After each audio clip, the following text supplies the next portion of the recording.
the modern equivalent to a knight, but with an armoured steed instead of a horse, the tank ace. These men were the pinnacle of armoured leaders and left destruction in their wake. Names like Michael Whitman and Otto Karius often come to mind. However, Kurt Knispel, despite being the most successful tank ace of the war, with 168 confirmed tank kills, remains far lesser known. This is perhaps due to his unconventional personality and reluctance to adhere to the military culture of the time. Knispel's impressive tally and bravery on the battlefield, alongside his unique attitude towards warfare, make him a compelling figure.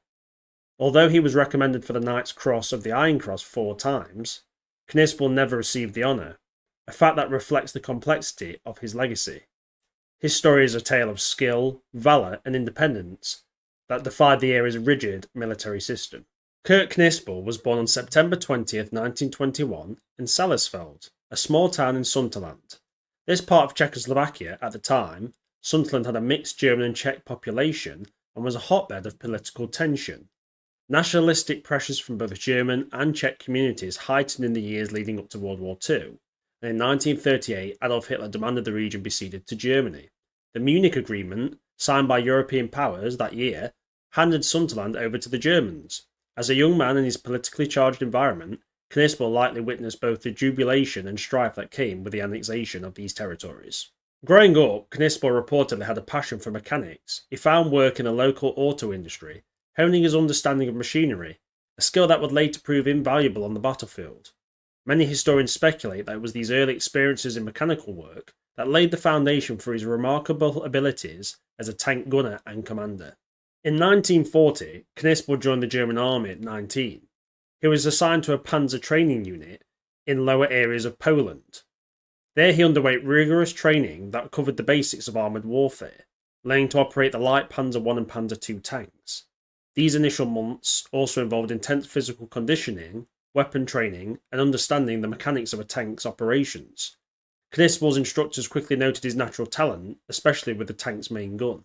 After completing basic training, he was assigned to the 3rd Company, Panzer Regiment 29, of the 12th Panzer Division. He initially served as a loader, but soon became a gunner due to his accuracy and quick decision-making. By this time, Germany was preparing for Operation Barbarossa, the invasion of the Soviet Union. Knispel's first taste of combat came during this massive military campaign, which began on June 22, 1941. Operation Barbarossa marked the beginning of Knispel's combat experience. As the 12th Panzer Division moved into Soviet-held territory, they were assigned to Army Group Center. Knispel's unit advanced into Belarus, where they encountered Soviet forces. During these early engagements, Knispel's skill with the Panzer IV's main 75mm gun became evident. His first kills were against Soviet infantry on June 22nd, followed shortly by skirmishes with enemy armoured vehicles. By June 26th, his division was pushing towards Minsk, the Belarusian capital. Knispel's early experiences on the Eastern Front honed him as an efficient tank gunner. The brutal and unforgiving nature of Eastern Front combat required extraordinary resilience and adaptability. During a later encounter near the river Dvina, Knispel's tank was damaged, forcing him to switch to a new vehicle, a common occurrence as German tank crews contended with the harsh terrain, enemy resistance, and limited support that was common on the Eastern Front. On July 20th, Knispel's unit was transferred to Army Group North to support the siege of Leningrad. Here Knispel displayed exceptional bravery. When a Soviet T-34 struck his Panzer IV, he refused to abandon the tank, standing aside and scanning for the enemy vehicle. When he spotted it, he fired and destroyed it. This was a significant moment for him, as this was his first tank kill. It was during these early battles that Knispel's comrades began to recognise his fearlessness and extraordinary marksmanship. In 1942, Knispel's reputation was on the rise, but so was his reputation for nonconformity. An incident in Krakow highlighted his aversion to the German ideology at the time and the rigid military culture. During a stop at a railway station, Knispel intervened when he saw an SS guard abusing a Soviet POW. Reportedly, Knispel drew his pistol and confronted the guard, an action that drew the ire of his superiors and likely affected his career advancement. Despite his valour, Knispel was often overlooked for promotions, receiving them more slowly than others with similar records. In May 1942, Knispel returned to Germany with his unit for reorganisation, receiving a new Panzer IV with a long-barrelled 75mm gun. After additional training, they were assigned to the 13th Panzer Division and deployed to Ukraine, where the fighting was brutal and unrelenting. It was here that Knispel's skill with the gun continued to shine as he racked up kills, and by January 1943, Knispel had already destroyed an impressive number of Soviet tanks, further solidifying his reputation among his peers. In early 1943, Knispel transitioned to the Tiger I, Germany's top tank at the time. Equipped with the 88mm gun, the Tiger was formidable, with thick armour and powerful weaponry, but it was also challenging to operate due to its weight and high maintenance needs. Assigned to the 503rd Heavy Panzer Battalion, Knispel trained rigorously with his new weapon and became one of the top gunners in his class. Knispel and his unit were deployed to the Eastern Front for Operation Citadel, also known as the Battle of Kursk. This battle, one of the largest tank engagements in history, saw German and Soviet forces clashing in an absolutely brutal struggle. On July 5, 1943, Knispel's unit was tasked with opening a path for the 6th Panzer Division on the right flank. Knispel's marksmanship was extraordinary. He reportedly destroyed a T-34 from a distance of 1,500 metres on July 7th, and the following day he took out 7 more tanks at a range of up to 2,000 metres. In a later engagement, he and his platoon obliterated a column of 14 Soviet tanks in minutes, destroying 11 of them in rapid succession and 3 more soon after.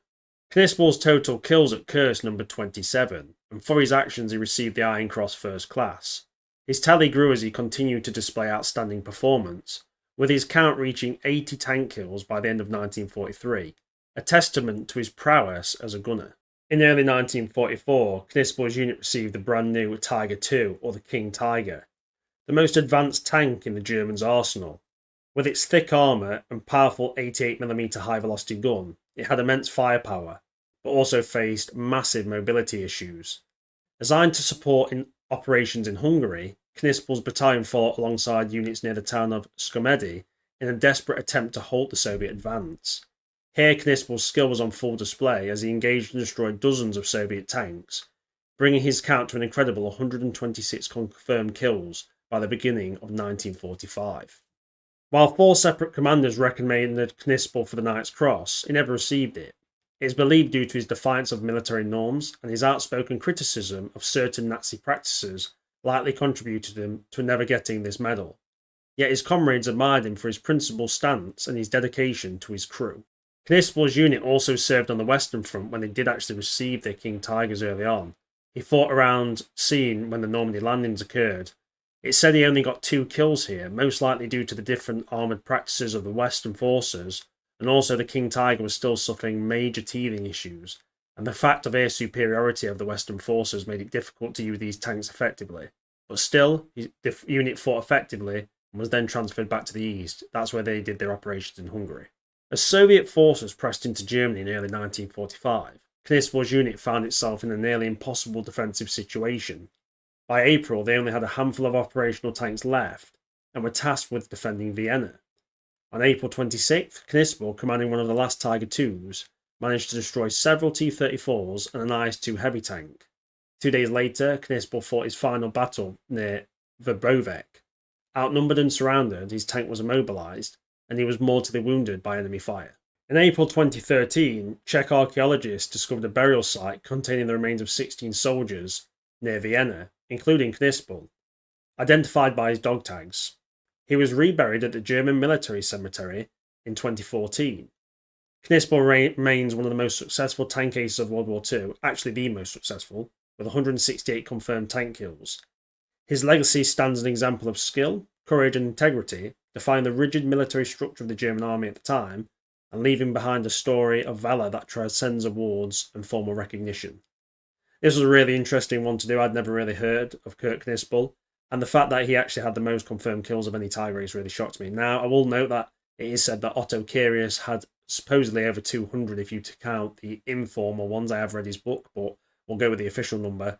But yeah, I just wanted to bring to light this amazing tank ace and kind of his skill, and it kind of does show that even if you're the most skilled of kind of commanders in your field or whatever you do, you won't always get the recognition or the promotions that would have actually benefited the German military, because a guy like Kurt Knispel knew armoured warfare well, and in a position or a higher position over more armoured units. Will he have changed the war? No, but many battles could have changed with his kind of insight and skill helping the tactical situation. Anyway, I hope you enjoyed this video. Leave a like, subscribe, do leave a comment. I'd like to hear your opinions. Obviously, if I've missed anything or mispronounced anything, do tell me. I'm sure you will. And obviously, any info that you want to drop in extra is always great.